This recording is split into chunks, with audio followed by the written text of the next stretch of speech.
It's Halloween. You know what that means. Alright, let's do this.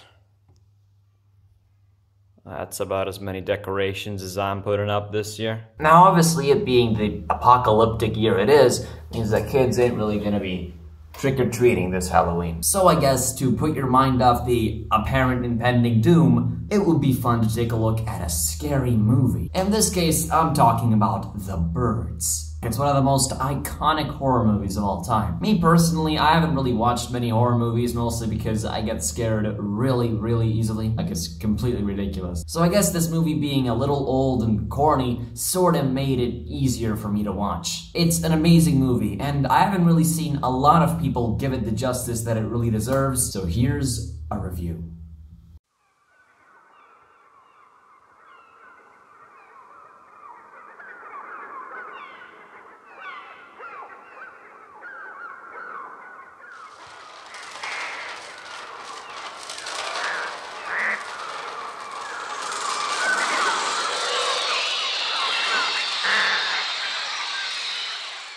Now, horror movies aren't really my thing, mostly because I find anything remotely scary very hard to watch. And this film does have some graphic scenes in it. Now, there's nothing incredibly shocking or nasty, but this was the 1960s, and most people watching this movie probably wouldn't have been used to this amount of gore. Then again, it's a horror movie, so the whole point is to induce fear. But anyway, before the obligatory plot rundown, let's begin with putting this movie into context. The Birds, released in 1963, directed by legendary Alfred Hitchcock, was based off a 1952 story from a book by a British author. Sorta obscure if you ask me, but the premise is pretty clever. A man's living on a farm just minding his own business. One day a bird shows up and he stabs him. He tells his friends and they don't believe him. Then the birds get a little bit more crafty and start attacking other places. A national state of emergency is declared and the nation goes on lockdown. Then the man wakes up the next morning and finds that everyone he knows and loves has been killed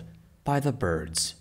Fun. Anyway, Sir Alfred Hitchcock and a man named Evan Hunter decided to work on a screenplay based off that story. Now, obviously the story was changed for the movie itself, and in various ways. But enough about context and background, let's begin with the plot. The movie has this really cool opening with title cards and a bunch of birds flying around with bird noises, which then seamlessly transitions to the noise of San Francisco, which is where the beginning of this movie is set. Now, before I start running down the plot, I did want to point attention towards the sound design of this movie. This movie has absolutely no score or any music, and this was sort of a deliberate choice, but not really. Hitchcock did this as an experiment to see if a movie without a score could still be atmospheric and emotional, and he was completely on point. The fact that there is absolutely no music and the only real background noise is the birds chirping about is genius. It's one of the most clever choices in sound design I've ever seen, having this looming, humming noise of the birds chirping about and flying. It's much more atmospheric than any soundtrack ever could be. It's a bit of the opposite to the attitude that someone like Kubrick would have to making a horror movie. With the Stanley Kubrick approach, you take what's right in front of you and you abstract it to make it more easily digestible, understandable, and make sure the feelings are conveyed in the most direct and extreme way possible. But this movie takes the complete opposite approach. If you were there in San Francisco and there really were a bunch of birds chirping about like that, this is exactly what you would hear. So yeah, this whole no music thing was a really good call. Anyway, on to the actual plot. Now this lady over here is Melanie. She jumped naked into a fountain in Rome, and eventually she meets a lawyer at a bird shop. This lawyer's name is Mitch, and he lives on Bodega Bay, where the rest of the movie is set. Mitch went to the store because he wanted to buy some birds for his 11-year-old sister, but he ends up recognizing Melanie and leaves with nothing. So she decides to be very non-stocky and buys the birds for his sister and goes to his apartment. But oh no, he lives in Bodega Bay, so now she has to drive all the way over there. I gotta say, these green screen car shots are probably the worst part of the movie visually. However, it's more than made up for by the beautiful San Francisco scenery. So Melanie arrives at a store to ask for directions, and she basically just becomes an RPG character. I'm serious, these exchanges could have been automatically generated manipulated by some video game AI. So Melanie gets sent on a side quest to figure out the first name of Mitch's little sister, which she's gifting the birds to,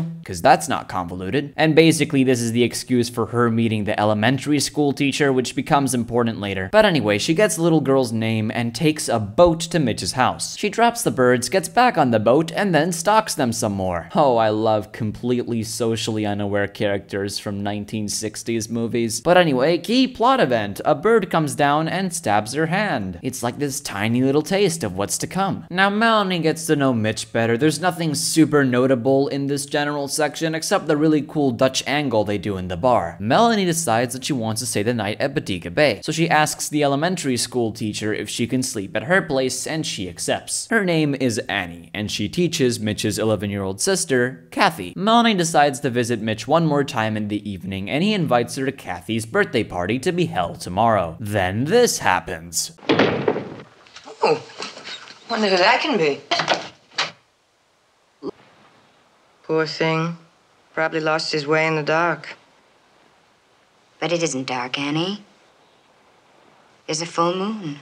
The movie has this great way of slowly creeping in various bird-related incidents before going full force with all the bird attacks. And this scene ends so dramatically with them staring at each other and the screen slowly fading to black. Like, it may feel a little bit corny now, but that was probably really cool back in 1963. Anyway, it's the next day and Kathy is having a birthday party and oh no, here comes the birds to kill the children. Well, it's good to know the birds know to target the young. But surely Mitch, his mom, Kathy, and Melanie are perfectly safe in the security of their own home, right? Nope, a bunch of birds come straight through the chimney and attack him. I love the special effects of this movie. They don't look especially realistic or convincing, and sometimes they can look a bit jarring, but they have a charm. There's something equally scary and funny about a bunch of sparrows moving around randomly being superimposed onto a bunch of humans flailing their arms about. Now obviously during this whole time most people are like, well, the birds didn't do it on their own accord, they're not evil creatures. But the next morning, Lydia, Mitch's mom, goes to check on her neighbor and finds a corpse. And like any normal, sane human being, she freaks out. Yep, I had to censor that. It's a little bit too graphic to show an eyeless corpse pecked to death on YouTube. Lydia's terrified of the birds and knows exactly what's gonna happen, so she tells Melanie to go pick up Kathy from school to make sure she's safe. So she goes and does that, and what do you know? The birds are staring at the children from the jungle gym. A big component of this movie is these birds staring at people and then attacking them, so the birds start attacking the school children. Man, these birds just really hate kids, I guess. You just gotta love that 1960s green screen and special effects. Nothing beats this. That shot for the background looks so stupidly unnatural that it just looks good now. I love how after every single major plot event or bird attack, there's a really cool fade. It's a very gentle transition after what is a very violent scene. Mitch and Melanie meet up at the restaurant, only for the birds to commit yet another war crime and set a fire at the gas station. And this shot with the fire coming from the gas station is the one shot that's completely ruined by special effects. After the seagulls are done committing their crimes against humanity, Melanie goes back into the restaurant only to be shouted at by a woman and being blamed for this whole thing. It's amazing how some things in human history really don't change. But anyway, Melanie and Mitch head over to Annie, or the school teacher's house, and they find that she's been assassinated by the birds. I hate to reiterate, but the complete lack of music or sound effects makes this scene like 100 times more dramatic. It all just helps to highlight the visual aspect of filmmaking, which is the main point of filmmaking. So they find Kathy in the vicinity of the dead body and bring her home, barricade all their windows, and get inside. Then the birds begin attacking a house, but you can only really hear them, except this time the seagull comes in through the window. They make it through this first wave, but then Melanie gets injured by some when she goes to investigate a noise in the attic. She's pretty badly hurt, so they decide that they gotta bring her to San Francisco to see a hospital. And there's this really dramatic scene where Mitch gets into the truck. He tunes into the radio and hears a bunch of stories about birds attacking other people. And as they get ready and get in the car, the birds ominously stare at them, only for the movie to end on this amazing shot of this sea of birds as the car slowly drives away. Alright, well that's the plot and most of the movie done with. And I've already mentioned some of my favorite things like the sound design and the visual effects. But let's get into analysis and artistic meaning. This is probably the most artistic film I've reviewed yet in terms of what it has to say. I'm not gonna be some English teacher nature and analyze every single shot and scene. However, there are some major themes and symbols to think about. For example, all the background characters, and especially that woman who shouts at Melanie, are a bit cold and unsympathetic. This is sort of done on purpose to sway you to the side of the birds. Birds aren't really naturally evil or have a will to do this. They're just doing this because nature has been disrupted by human beings. And I know that's one of the most hammered down and obvious messages a movie like this can have, but unlike something like Birdemic, which is completely unapologetic about its obvious message, this movie barely brushes on the environmentalism because it's supposed to be a horror movie. Now, there is more complex character study to get into with Mitch and his relationship with Annie and all of this other stuff, but that's not why I watched the movie. I watched it because I wanted to see a bunch of birds go haywire, and that's exactly what I got. It has a good plot. It was shot in a unique but good way, and the effects may look a little bit dated, but they're charming. The only real complaint I could give is the pacing of the movie, which is a little bit slow considering the plot, but a lot of that is caused by selective silence, which is used for dramatic effect, so I guess I can excuse it. So yeah, if you want to see an artistic film that also has a bunch of birds go crazy, then watch this. I give Sir Alfred Hitchcock's The Birds